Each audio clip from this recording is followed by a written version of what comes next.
kala jettuɗo mi yettima ɗum mi yetti ɗum kadi gollinaɓe duuni mooɓe kamɓe kala ko memi ɗum memi dande kala ko memi ɗum memi dande men sabu kala ko mbanmi kala gommanmi gollinaɓe en daari hen soƴi ko feewi ɗum noon ɓendugo noon kamɓe yaadɓe Allah yurmoɓe yafoɓe harnoɓe aljanna en ɓoye sakkanade donade yo Allah fo junggo muɗum e koɓe ɗacci caggal majje rewɓe e worɓe noon anani kadi mbima kadi ma Allah leñol ala ko ɓuuri cheikhu ma an tan woni ɗo an tan woni ɗo walla min duwaw min jaah min jettoɓe Ablaye Elimane en on saɗaɓe toon jarama baf andane ka giɗo a gollani hande Ablaye ɗo woni ɗo omo yiye yiyatama o weltima o andi yiɗɓe makko hande a holli ka giɗo Ablaye jumnane e nder gaññeje he o ronku jaggude hoore makko minen hay min o nawrimi hen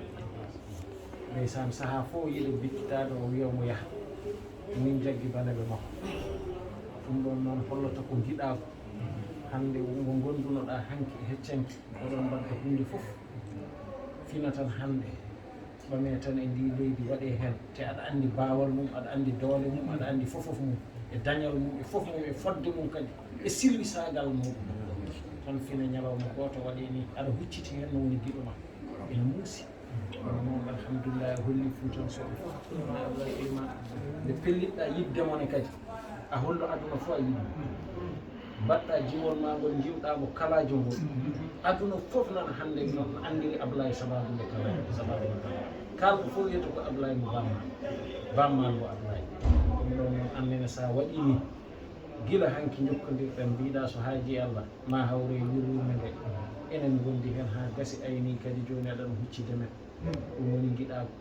ɗum noon ko Allah jogui joddi yo Allah yoɓe minen kam min mbiyanma tan ko kalifa ma Allah koye amen min Ablaye nde min gari premier Ablaye yidde bamman nde min jiyodiri minen tato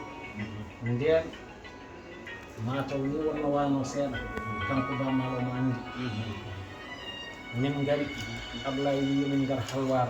min gari halwar min jetti min jum haɗa min yawtude halwar min nadde e baba maɗa min Ablaye Dia Ceerno Bachir minen tato tan min dari min kaali komin kalata ko e bammal